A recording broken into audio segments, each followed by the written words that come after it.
You're watching the Scottish Football Zone with all the build-up and reactions.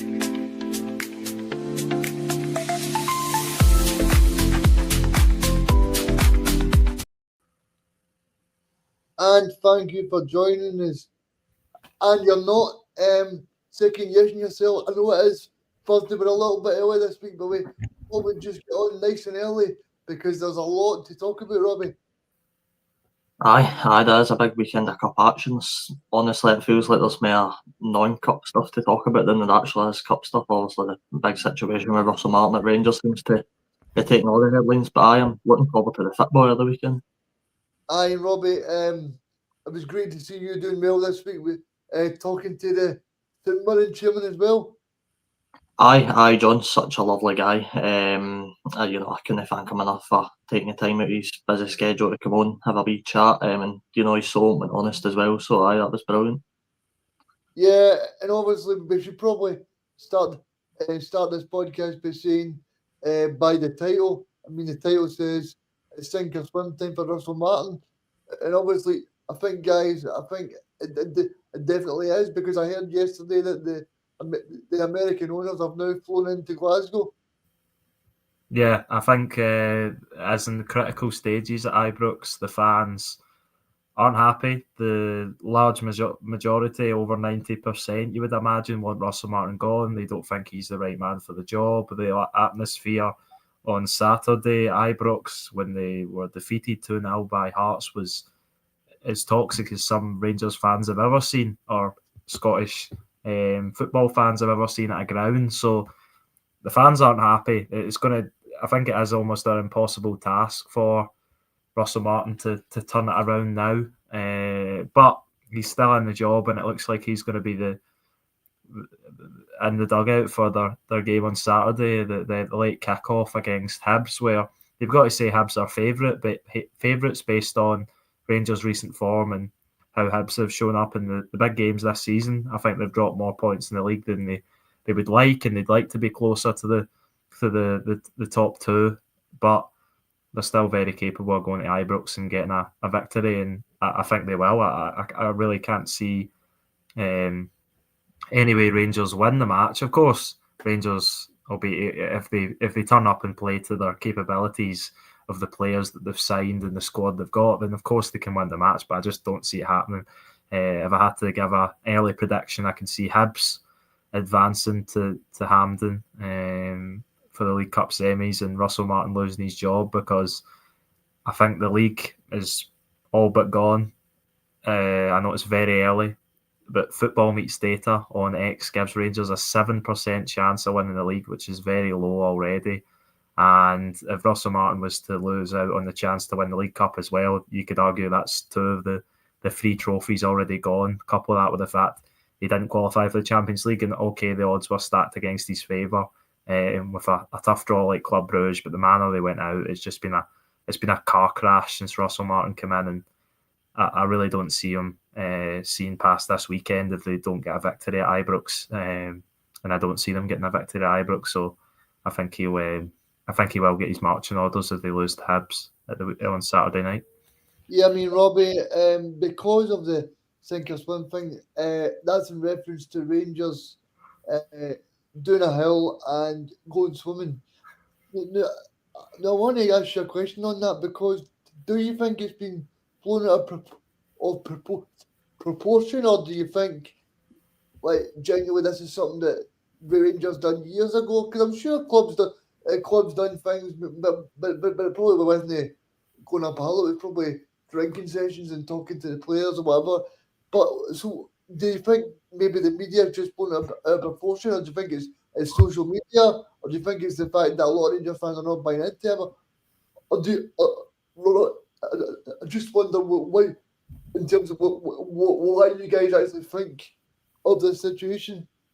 I think it's very easy to make headlines about a situation when it's not going your way at Ibrox. I mean, if Rangers had won every game up until this point and it took them to Loch Lomond, I don't think anybody would be complaining about that. I think people would probably see it as a good team bonding session, but you need to factor in everything that's happened at Rangers so far. Almost does feel like a last chance for Martin to try and salvage anything at these players. There's been so many players already that have apparently had fallouts, and we'll never know the full extent to what's happened with the likes of Nico Raskin. But it does just feel like at the time that it's happened and with the situation at Rangers and everything that's going on, it does feel like it's maybe just him trying to take a hit at try to salvage anything at this weekend. And I don't think, Reagan, this has been made enough of big news. I look at this game as a must-win for Rangers. This is the 1 or 2 chance, in my opinion, to win silverware. I think this and the Scottish Cup are the only 2 realistic possibilities for Rangers.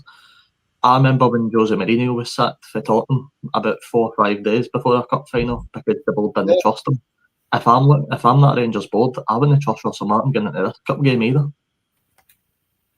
Yeah, and obviously the other side of the debate this week, Ethan's been Jim White and Ewan Cameron. They 2 have been going at Leghorns this week in terms of Ewan Cameron saying that fan media YouTube channels should be allowed into press conferences. And I tend to agree with him because platforms like this one, like many others, are great platforms. And I think Jim White was a little bit narrow-minded with his thoughts on fan media, especially like podcasts like Celtic podcasts, St Mirren podcasts, Rangers podcasts. These podcasts are getting thousands and thousands of views, and obviously,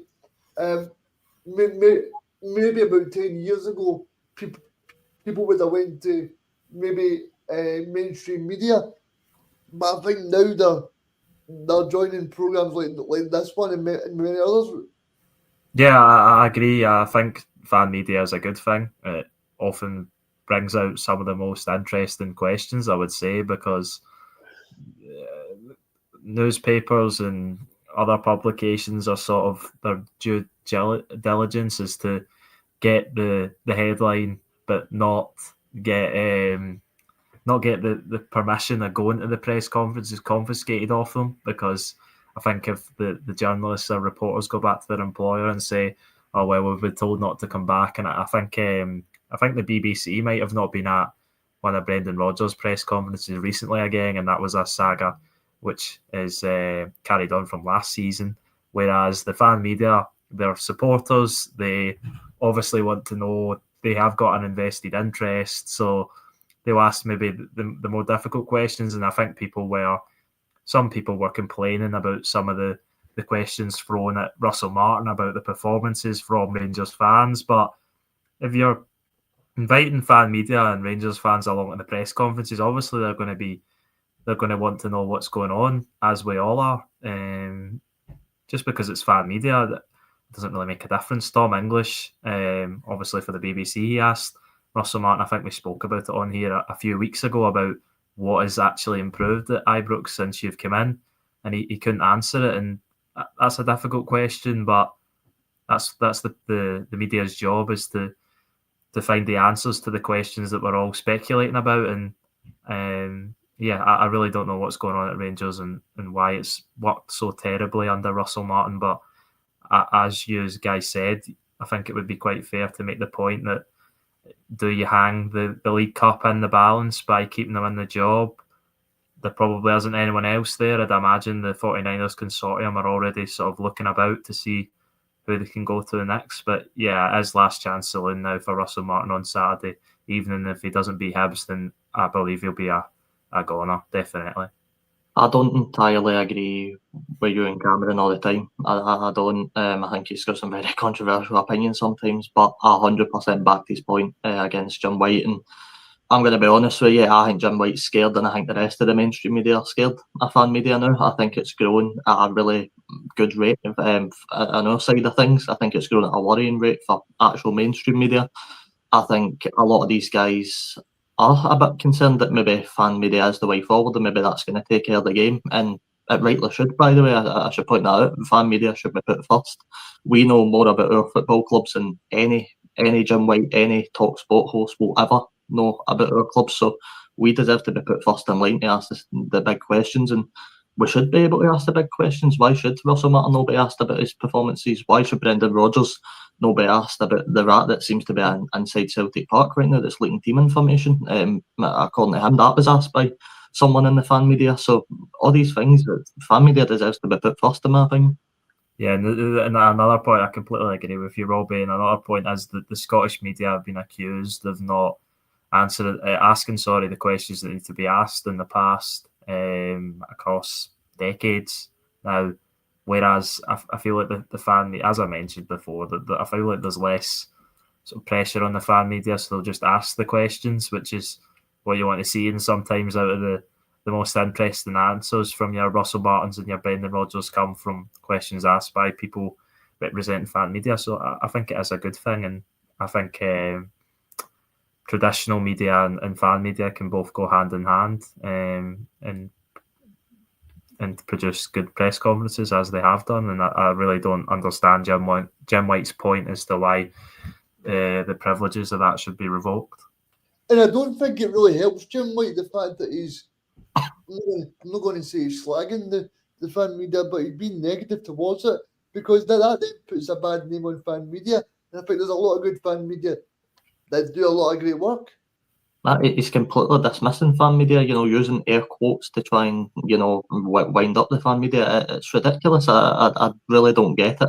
Ewan Cameron's been spot on with every point he's made. The fans should be put first in every single situation. Just because the mainstream are too scared to ask the big questions that everybody wants to know, the fans deserve to go in there and deserve to know answers to what's going on at their club. Whether it's Celtic, Rangers, St Mirren, Hibs, Hearts, anybody. The fans deserve to go in there and ask the big questions. Just the last point in this, because we have spoke about it for quite a while now, but I think as well, it's not as if it's just most of the time the fans going in are qualified in some sort of term to be there, whether it be a degree or practice in journalism or reporting or broadcasting. It's not just random fans that they're throwing in. The people are often qualified. So yeah, I don't really understand Jim White's point, as I've mentioned before, and yeah, I don't agree with it at all. So in terms of Russel Martin, then, guys, how do you see this ending, and who would you think would possibly replace him? Stephen Robinson. Genuinely, no part of me ever wants him to take the Rangers job, but I think they will offer him, because there's no way. I don't think. I'm seeing David Ancelotti's name pop back up, but I don't think there's any chance they can go for another sort of outside manager. I think the Rangers board need to look at the next appointment as being close to home. Derek McInnes last season would have been last season or the season before, when he was on a good run, would have been a good appointment for Rangers. I think they need to stick close to home, and sadly for us, I think it will be Robinson that takes the job. Robbie, I don't know. I'm going to mention Jim White again, because a Rangers fan actually called up yesterday, and he said to Jim White, he wants Stephen Robinson in the job. He wants Stephen Robinson to be Rangers manager. And Jim White kind of looked at him and went, Stephen Robinson? As if he didn't have a clue. I don't think surprise me with Jim White, to be honest with you, but I mean, look, Robinson's always one that's getting underappreciated. I heard Chris Sutton's comments as well on Sky Sports, which just absolutely baffling to me, to be honest with you. I think he's more than capable of taking the Rangers job. I think he'd do a really good job. I think he'd get a good tune at the players. He plays some nice stuff at times as well. So, I mean, look, the one thing Rangers need, in my opinion, is defensive stability. And Robinson's perfect for that. Look at what he's done with us. He's made us very defensive secure. Some really good players at the back. I think it will happen personally. And I think the Denny is stick close to home, to be honest. Do you think, Robbie, though, that obviously St Mirren play a style of football that I don't think, it would be fair to say that I don't think he could play at Rangers, in the sense that the sort of, well, I would say St Mirren are a counter-attacking style team. Do you think the Rangers fans would be happy to see that style of football? Because I think it could definitely be successful, but I think there's always a stigma that Celtic and Rangers need to play a certain way, where they dominate the ball, they have the most chances, they have most of the play and stuff like that. But do you think the Rangers, well, I think I'm answering my own question, because I think the Rangers fans would take any success at the moment. But do you think he would be an appointment that would be sort of accepted by the majority of Rangers fans? I think my argument would be any Rangers fan that would take Jose Mourinho as buying into the same football as Stephen Robinson. You know, I know they're two different shapes, and some of the stuff and transitions, the way they play is slightly different, but it's the same concept. You want to be, first of all, you want to be defensively solid, and that's Robinson's biggest game plan. He wants to make sure we're conceding as less goals as possible, and that's what I think you get at Rangers. And I think you need to switch it up a bit, but I don't see why you couldn't do that. I think the way you played the 4-2-3-1 at Motherwell worked really, really well at times. Obviously got them to two finals, unfortunately lost them both out of Celtic, but I definitely think he's got that, you know, change in him. You look at Derek McInnes at Hearts, he had to slightly change his shape for Kilmarnock, and you've got to say he's done it well so far. So I don't know, but Rangers fans could go, nah, we don't want Robinson, we want an attacking-minded coach. But again, I go back to Russell Martin, he's an attacking-minded coach, and yet his style's not working at all. So, you know, that would be my argument. I don't want Robinson to take the job, I want him to stay at the club as long as possible. But I think if you're Rangers, you probably want to look for an appointment that's closer to home. Yeah, I think the one I seen rumoured recently was David Gray. I don't know.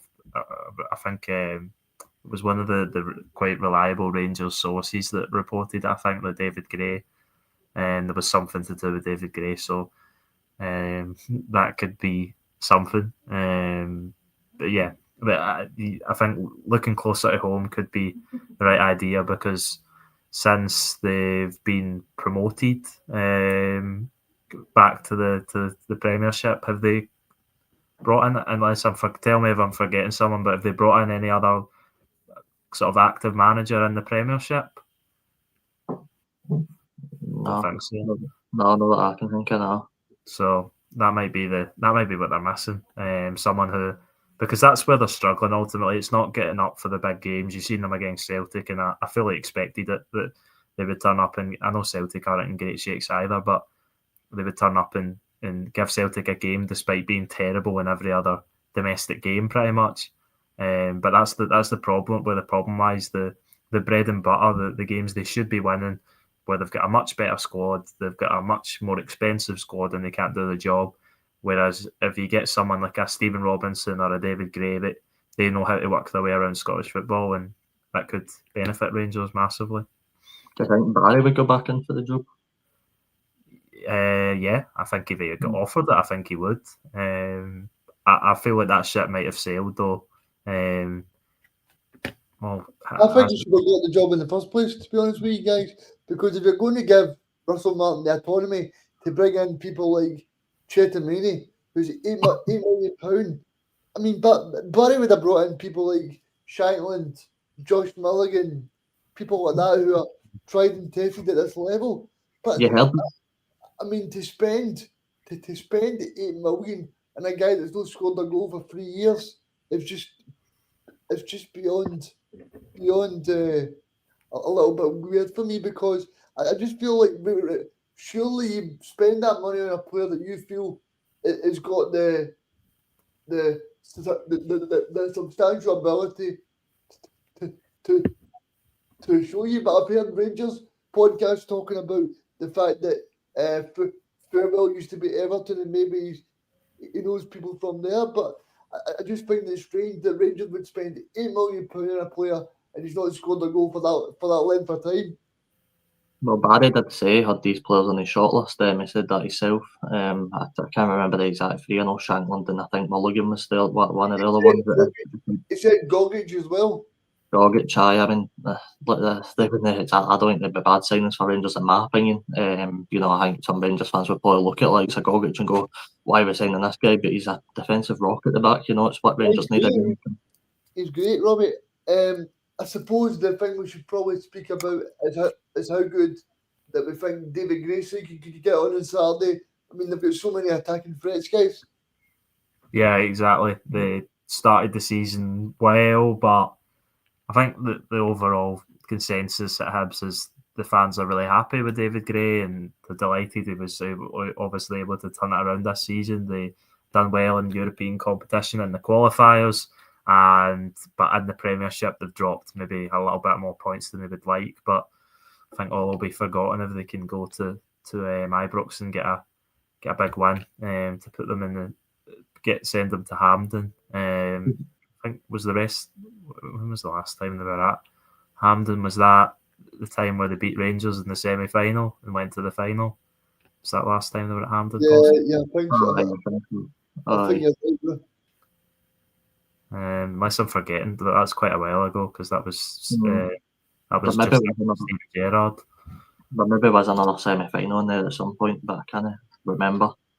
Even do you not think this is a bit strange game though? I'm looking at Hibs, and the one I think problem for them this season so far has probably been they're leaking quite a few goals in games.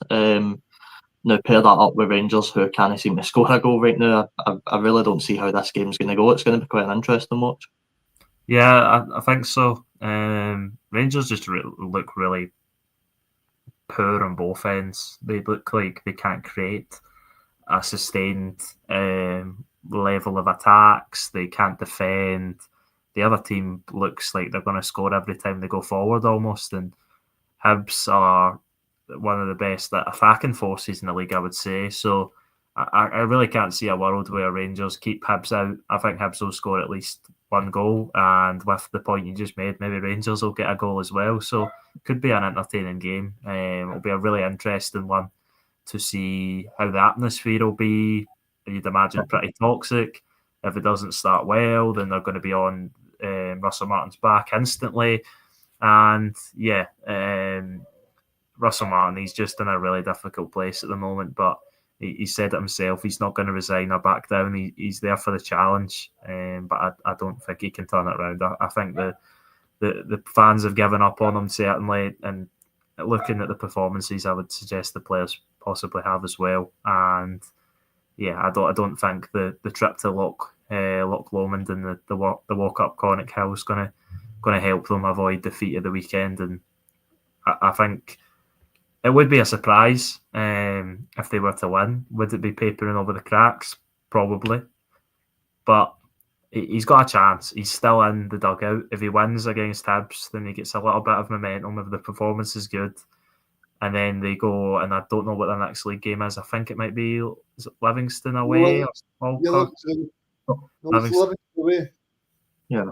Is it Livingston away? Yeah, but that's obviously a difficult game on the surface. So yeah, if he can build a run together, then fans will naturally come back onto his side. But I just think he's got so much to do in the league already, and he can't afford any slip ups in the cup competitions, including the Europa League, which obviously starts soon as well. So yeah, big night on Saturday for Russell Martin, and if he can get past that, then it'll be a massive couple of weeks if he makes it that far. Ticket sales are very, very low for this game. For what I've seen, I think there's about 300 to 500 tickets available in every section so far, and the game's only in a couple of days. So it shows, even your point, the Rangers fans clearly are gearing up on Russell Martin's way. 3 massive games, as you mentioned, Hibs, then Genk in the Europa League, then Livy away. It's going to be 3 pretty big games for Russell Martin if he even gets 3 of them. You know, he could be out of a job by Saturday night, and we don't know. I honestly, in my opinion, thought he would have been at the job after the Hearts game. I thought it would have been an announcement that night, but you know, they clearly still want to give him a bit of time. It's so confusing to me. I look at this game as an absolute must-win for Rangers. I don't think there can be any slip-ups. I don't think they can afford to go at this cup when it's 1 or 2 that they can maybe win this season. And look, I don't know if Rangers will win the cups. We'll need to wait and see, but under Martin, it doesn't look like it's going to go that way. So I'm excited to see what happens. Rangers haven't scored in the last 3 games, conceded 8, I think. So you know, their defensive record is absolutely appalling. I'm interested to see who will actually start at the back. Even I don't know who you think will start, but I think the team selection will be interesting. Yeah, I think Derek Cornelius has got to come in. I didn't get to catch any of the game on Saturday, but I found it baffling that even when he's brought Cornelius in, who's the highly rated central defender from his time with Malmo before moving to Marseille, when it didn't really work out as much, I thought he would have come in and started for Nasser Jajiga, who's been quite frankly a bomb scare since joining Rangers and then moving John Souttar to his natural position, but he chose to stick with what's not been working, strangely enough. But I think Derek Cornelius will be in the starting 11 alongside John Souttar. I don't think he's really got much choice, and I think it will be Jaden Magoma and James Tavernier. Maybe Max Aarons comes in, and then in the attacking areas, I really don't know either. And will Nico Raskin be part of the squad again is another question. So yeah, Hibs will be licking their lips. They'll be really confident, despite the results not being maybe what they would like, dropping points against Dundee United to look like a really good team again this season, and that was a brilliant game last Saturday.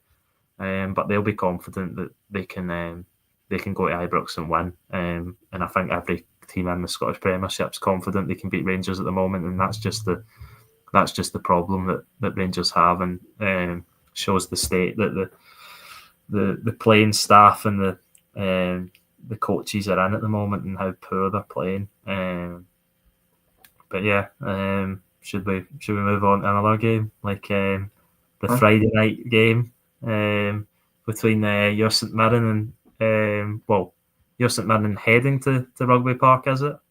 Aye, away to Rugby Park. I'm slightly nervous, and I'm not gonna lie, I was a bit confident earlier in the week, but as times went on, of course, you start to build a bit of nerves. I'm excited. I think we're probably best equipped to go on a cup run this season. I think the squad looks in really good shape. Robinson saying earlier in his press conference that Marcus Fraser will be missing the game, which is obviously a bit unfortunate news. He's probably been one of our most consistent defenders over the last couple of years, so to miss him is a big miss. But I said it earlier, I think it shows how well we've done in terms of recruitment when we can look at King, who's come in obviously for Jamaica, and he just slots right in the same position and does a good enough job. So I'm excited for the game. I think I'm under no illusions Kilmarnock pose a lot of threats. Even obviously you watched them against Celtic. They looked all right at points actually. I thought they were very heavy in attack at points, which I think the Kelly fans probably enjoyed watching. But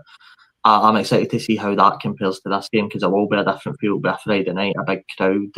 I expect it to be a different type of game, so I'm looking forward to it. Yeah, it's one that I'm looking at, and it could really go either way. It is a really tough one to call. Kelly, obviously, home advantage. They've started the season well, undefeated. Well, they were undefeated going into the weekend, and then obviously they get that penalty, which I think most people are in agreement was never a penalty, to lose to Celtic in the final minutes. But in St Mirren have started the season well. Also, they got their first league win last weekend. Obviously, knocked Hearts out of the cup, which was a massive win early in the season for Stephen Robinson. Their only defeat comes at Celtic Park. So two teams that have been really hard to beat this season so far. But one of them's going to have to go. But I think both of them will be looking at it if they can get to Hampden, and I feel like it really is any team's competition, because and I thought this maybe before the season started. I actually tipped the Jambos to win the League Cup, because I just thought Celtic and Rangers would start the season slowly.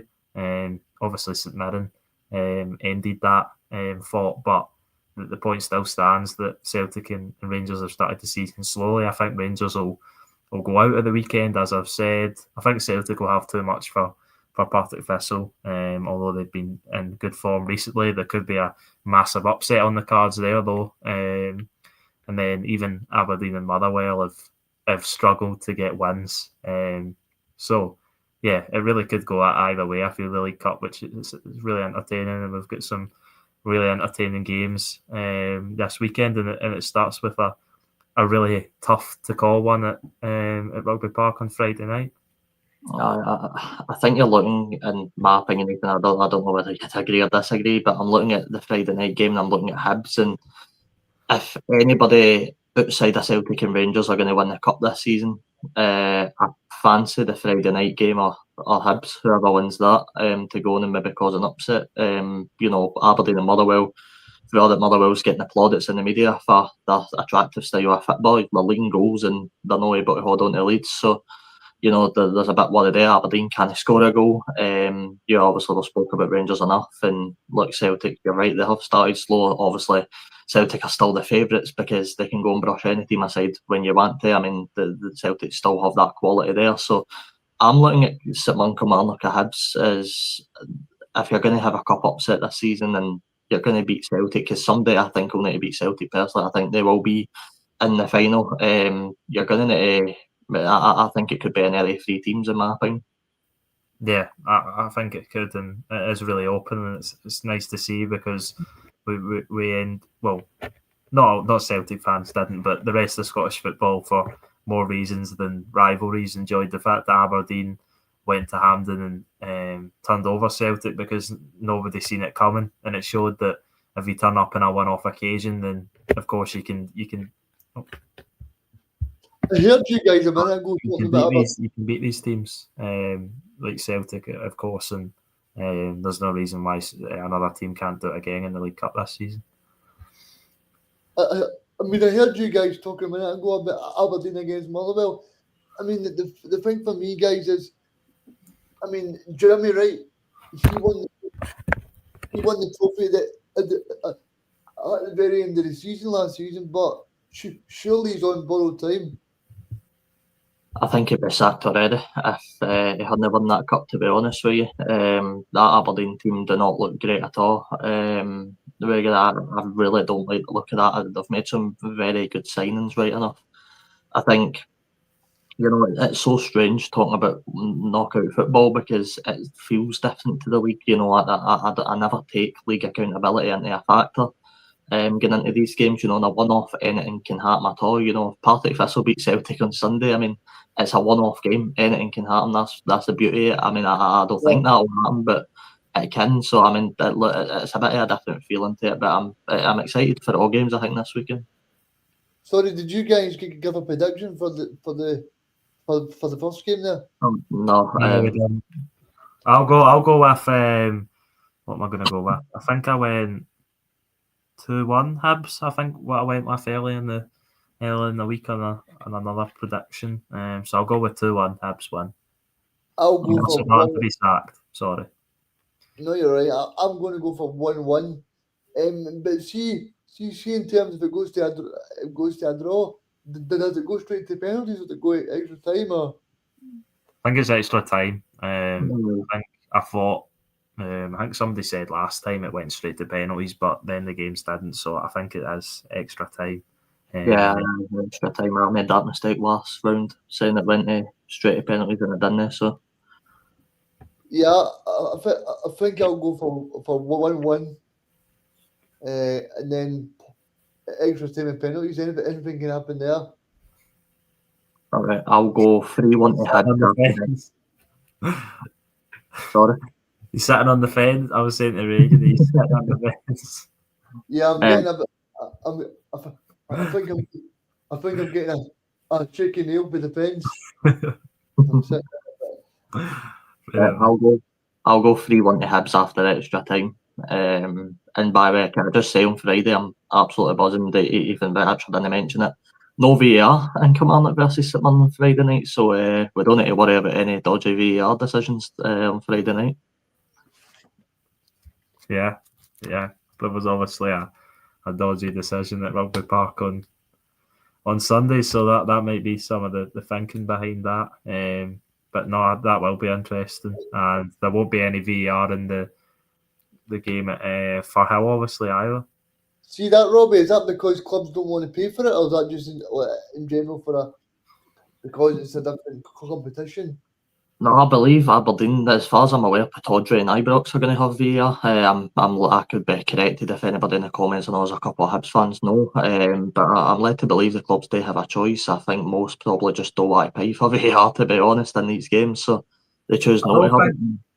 To be fair, I don't know. You might be right, Robbie, but I don't think they would pay for it. I think they'll just have the technology. I don't know. Aye. True. So I don't know, but obviously you need to hire extra referees to sit in the VR room and stuff like that. But I think with how VARs went, certainly last weekend there was a plethora of terrible decisions across the game. So it's no surprise that teams have chosen against it this weekend when the opportunities be given. And then obviously at Firhill, they don't have the technology, so I don't think they've really get the choice. But yeah, half of the games won't have it, so could be interesting. It does just make the game a lot better. I mean, you're seeing it in the Championship with St Johnstone's goal at the weekend. The score later on, the boy runs back for an offside position, and the line will know straight away he's no offside. So I mean, the stuff like that just makes the game better. It'll be a much more entertaining game. You don't need to worry about the VAR getting intervened in the game and wasting a lot of time. I mean, I think that's my biggest problem with Reagan is the amount of time that it wastes in a game. The amount of time it takes to check these decisions. It completely takes any momentum out of these games. So I'm excited to watch a game without it. I mean, I think it's only right for me to speak to you for at the moment, because I think we've only got you for the next 10 minutes. Ethan, see in terms of the Celtic games, is there anything you want to talk about that, Ethan? I think it should be fairly routine for Celtic. I know Mark Wilson has got Partick Thistle playing pretty well in the Championship recently, and I do think they could cause Celtic a few problems, but I think Celtic should be a pretty standard win for Celtic. I don't think it'll be really comfortable, but I think there was an improvement certainly on Sunday. I know a lot of Celtic fans and other Scottish football fans are saying that Celtic were the same old dross that they've been recently, but I thought it was better, and they probably should have been more in front than they were when Kilmarnock had that late push in the game. They got that deserved equaliser, Kilmarnock, for David Watson, who I thought was one of the standouts across the whole game, along with Sebastian Tanecki, who obviously got man of the match. So yeah, I think it'll be a pretty standard win for Celtic. I'd imagine it'll be interesting to see what Brendan Rodgers does with the lineup, because there's a lot of players that have not really performed to the levels maybe they should be, and there's a few players that maybe deserve a chance to start the midfield. A lot of people have called for a bit of a reshuffle in there. Michelangelo Balikwisha doesn't look comfortable playing on that right wing. He was pretty poor at the weekend off the back of being pretty poor at Ibrox, and I'll give him the benefit of the doubt because he has a left winger playing on the right wing because of Celtic's lack of planning, as we've touched on a number of times. Maybe Kelechi Iheanacho gets a start after his goal, although I didn't think he looked too sharp when he came off the bench. So yeah, it'll be really interesting to see how Brendan Rodgers lines up his team. It'll be really interesting to see if Mark Wilson can cause an all-time upset to couple at the Queen's Park's win over Rangers last season.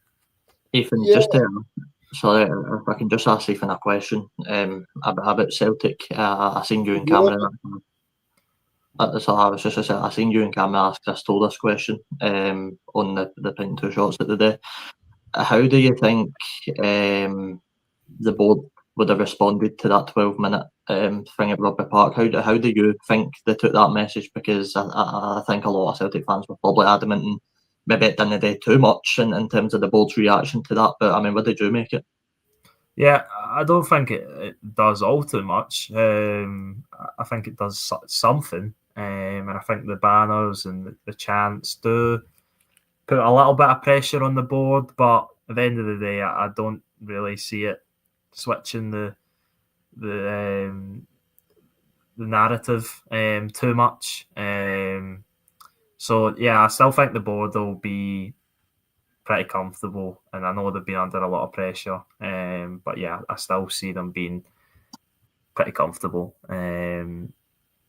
So yeah, but I do agree with the protesting. I think football fans should feel the right to protest and make their voices heard, because ultimately, as we've said many times, especially during COVID, football is nothing without fans. So yeah, I think they were right to protest. And I think there is slowly, you can see a sort of unite between the players, the manager and the fans, and sort of excluding the board from that, because I think Brendan Rodgers obviously made his thoughts very clear throughout the summer. The Celtic fans likewise, and I imagine the players, Cal McGregor certainly said at certain points that they needed to strengthen, and they definitely didn't strengthen to their full capabilities. So yeah, it'll be interesting to see how Celtic perform, because there obviously is that pressure from the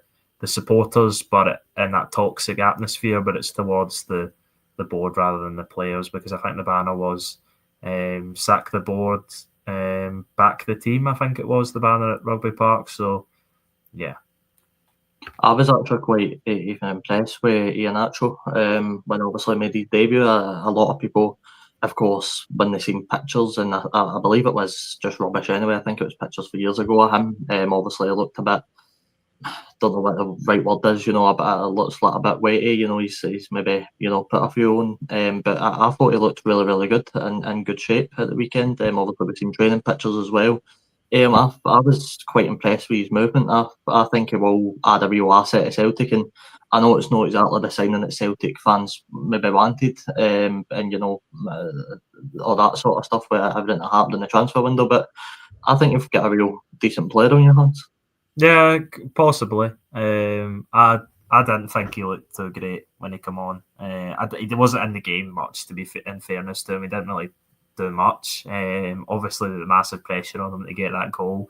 Cal McGregor gave him the spot kick, and he steps up and coolly puts it away. So, a massive moment for him, similar to Adam Ida, who scored 2 penalties on his debut at Easter Road, one of them being very late on, and that was another striker signing that the Celtic fans were not happy with at all, and obviously they warmed to him over that season, and then it did a full U-turn towards the end of last season, for the whole of last season really, after completing the purchase of him, and then this season obviously gets moved on. So it could be a similar scenario with Kelechi Iheanacho. He hasn't had the heights that he once did for a while now, but his best football was some of his best football was definitely under Brendan Rodgers. So Rodgers will have brought him in knowing the player that he can be capable of being, and believing that he can get the best out of him. Another player that I don't know if you guys seen linked with a move to Celtic this afternoon, and I think he was linked previously, Raheem Sterling, because he's been left out in the cold at Chelsea, pretty much didn't get his move away. And I think he was even training with the under-21s team. So he's not really got a future at Chelsea.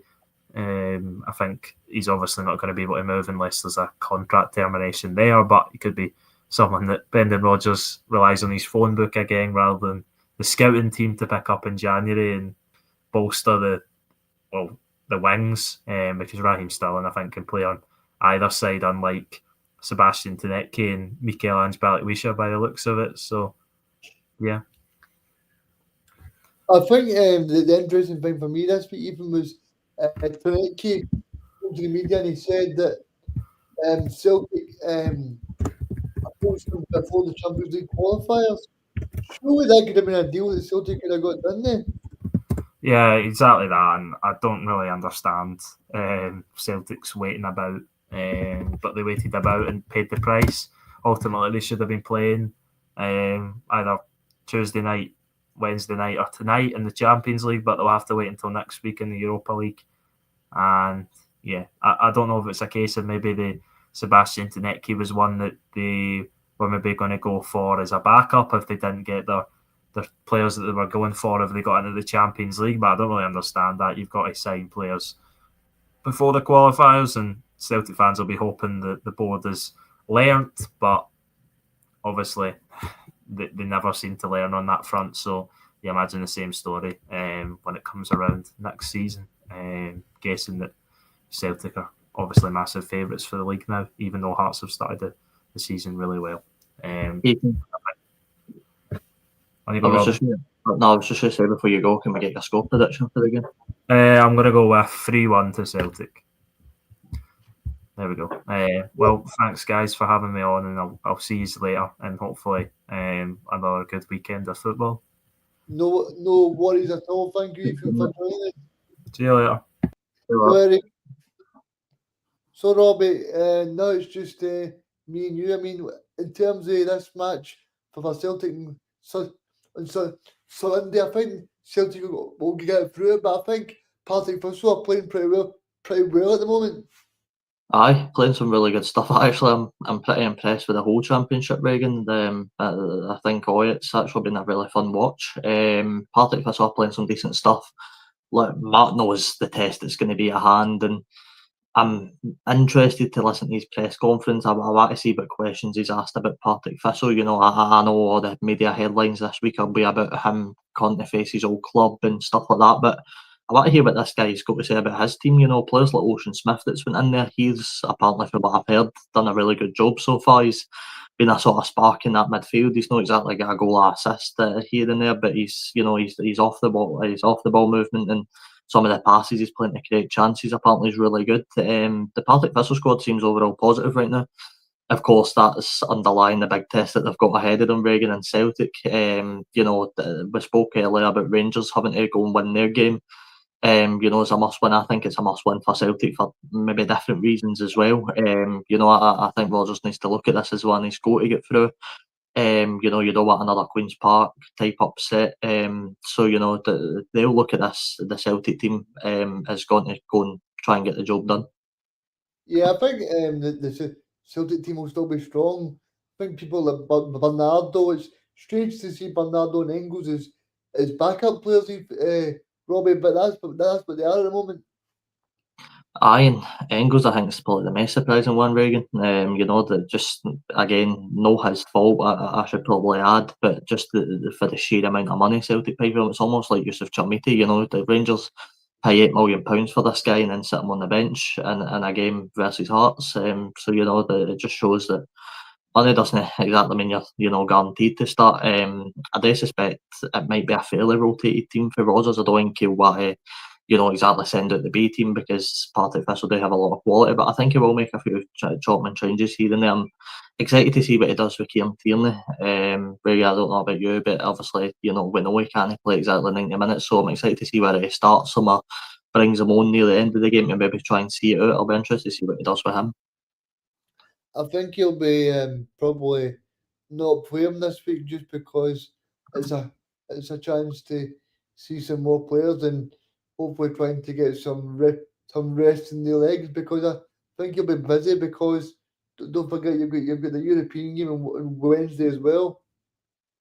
Aye, Krivna-Shevka, so that'll probably play a factor. You're right. They maybe will only start Tierney then. It'll be interesting to see his team line up, and especially the bench as well. I hope guys though like Johnny Kenny get a good chance. I really like him. I think he's a good player.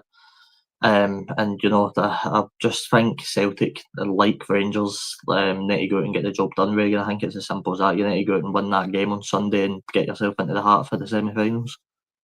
Yeah, I mean personally, Robbie, I think it'll be 4-0. I don't know about you. I think Partick Thistle will do well. Maybe the opening half an hour, but I think when Celtic score, they'll just score a few goals, and I think Partick Thistle will put up a fight. But I think genuinely Celtic will just do what they're doing, especially in Scotland. Aye, I agree with you. I think the first half an hour is probably when you'll see the best of Thistle. Celtic will try and maybe find a way into the game a bit. But you're right, once Celtic get that first goal, it's hard to come back for that. And I agree with you. I'll go 3-0 Celtic in this one. I think they'll go through. And by the way, I should add for this Kilmarnock St Mirren game, I'll go one each and St Mirren to take it on penalties. Yeah, I mean, Robert, we should probably talk about that match a little bit. I mean, I've been impressed with St Mirren so far. I didn't see much of the Falkirk St Mirren game because I was watching other matches, but talk to us a bit about St Mirren this season. I think they've been pretty impressive. Aye, well, I hope people out there listen to me more than they do Chris Sutton because I think he painted, in my opinion, the complete wrong picture of how we've been this season.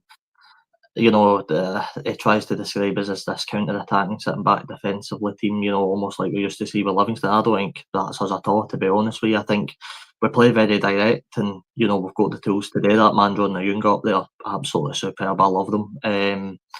But we're better than that, we use our wing backs to advantage. They have probably the biggest job on the pitch to do over the 90 minutes. They need to be so high up and then get back into the defensive shape all the time. The back three is superb. I mean, look, Riga, I could speak so highly of us, but I just think it's been a great start overall. You know, we've got that first win in the league under our belt. We're through in the cup, obviously putting out Hearts.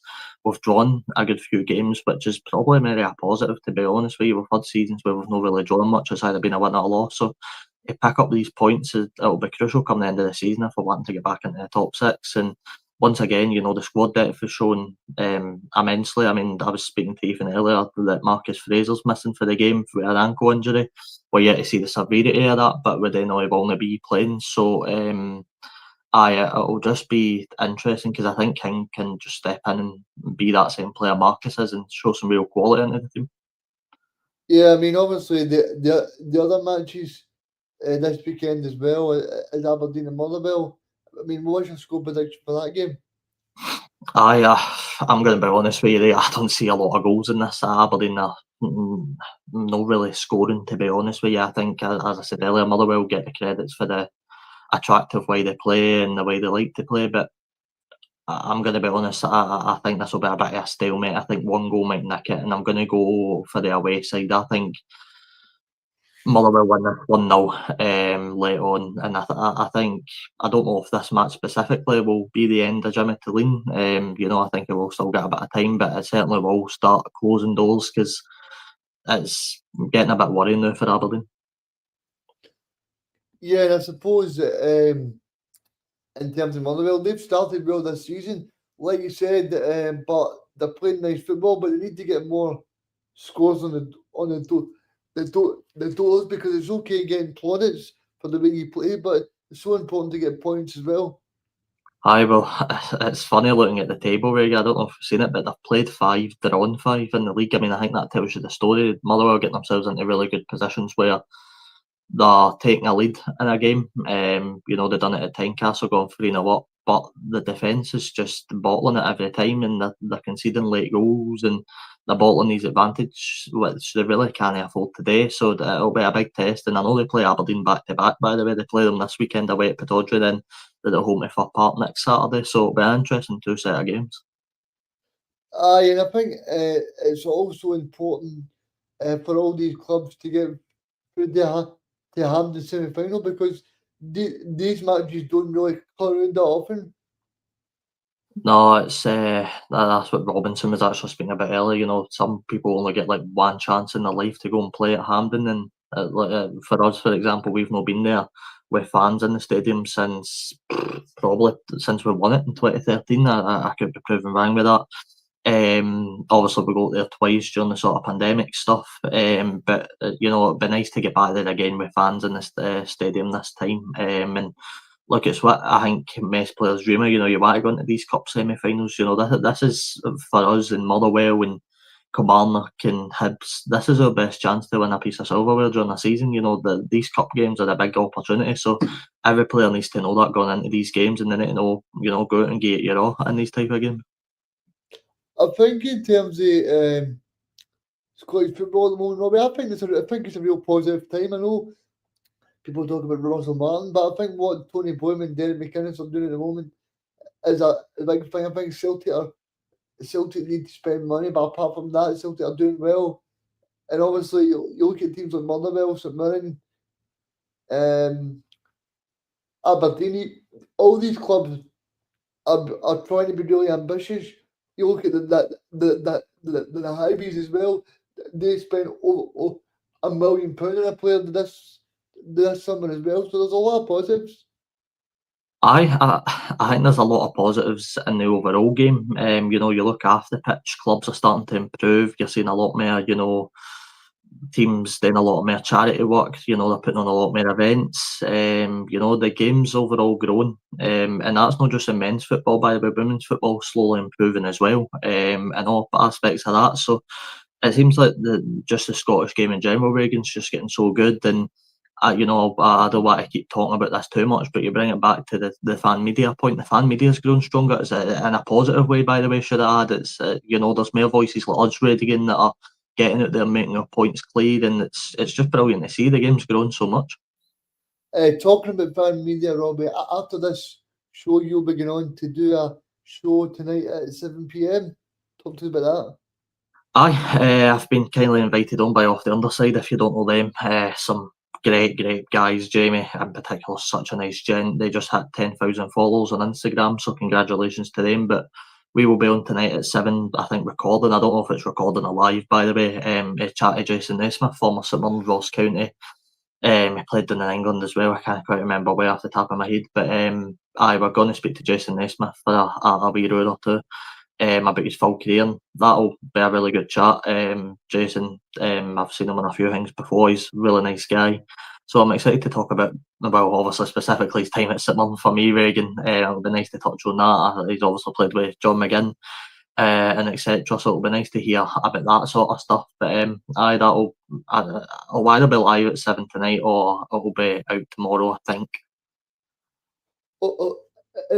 I think it's important for me, Ash, probably just before we go, who do you expect to be in the semi-final? So we're talking about the 4 clubs that you think will be in the semi-final, Robbie. Do you want me to give you who I think will play each other as well? Yes, you can tell us that, but I just want to know who's going to be in the semi. Yeah, but tell us who could play as well. Yeah, that's fine. So I think St Mirren will play Hibs in the first semi-final, and I think Celtic will play Motherwell in the second semi-final. Interesting. What about you, Reagan? I think Celtic, Hibs, St Mirren, and Aberdeen. All right, I like it. It's good fixtures. Celtic, Hibs, St Mirren, Aberdeen. So yeah, it's been a great chat, Robbie. Is there anything else you want to touch on in terms of this weekend? No, just I mean, look, any fans out there listening, good luck with your team. Look, cup football is always exciting. It's a good weekend. You know, you get to enjoy some good knockout, good moments. You know, some of the best moments in our games came through the cup competitions. So I hope you enjoy, especially if you're travelling to Rugby Park. By the way, 1,800 plus fans making the journey. I hope you enjoy that. And it'll just be a brilliant weekend of football. And Robbie, we've just we're managing to get so close to 40 subscribers so far, but we've only been on for a few weeks. So please make sure you go on and you press that subscribe button to the Scottish Football Zone on YouTube. It'll take you 2 minutes. So we would all appreciate if you could please subscribe.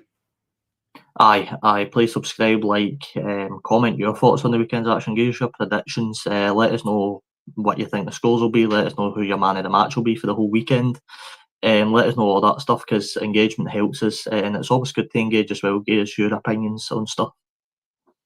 Aye, and I think just a final thing, Robbie, I think I just wanted to touch on as well that in terms of Scottish football, but I mean, Scotland's got 2 big matches very, very soon as well, and I'm just hoping that we can get to the USA and Mexico.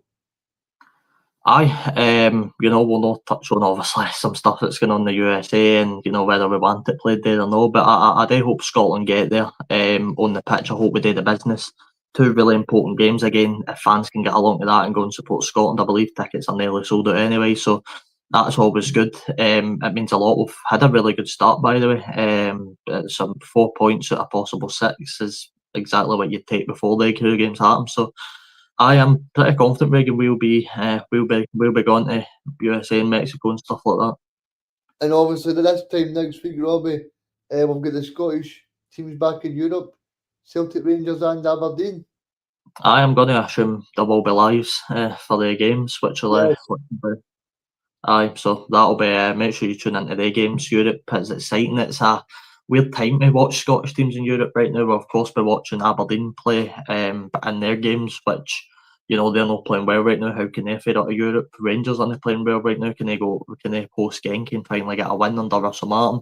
Celtic, they kick off their Europa League campaign. Can they make it far in the knockouts? I mean, we'll just need to wait and see. But there is some exciting games coming up. Yeah, and I just want to thank you finally, Robbie, for joining me. It's great to have you on, and we'll see you guys again next week for all the Scottish teams that are playing in Europe. Aye, it's been a pleasure, Reagan. Thank you, Robbie.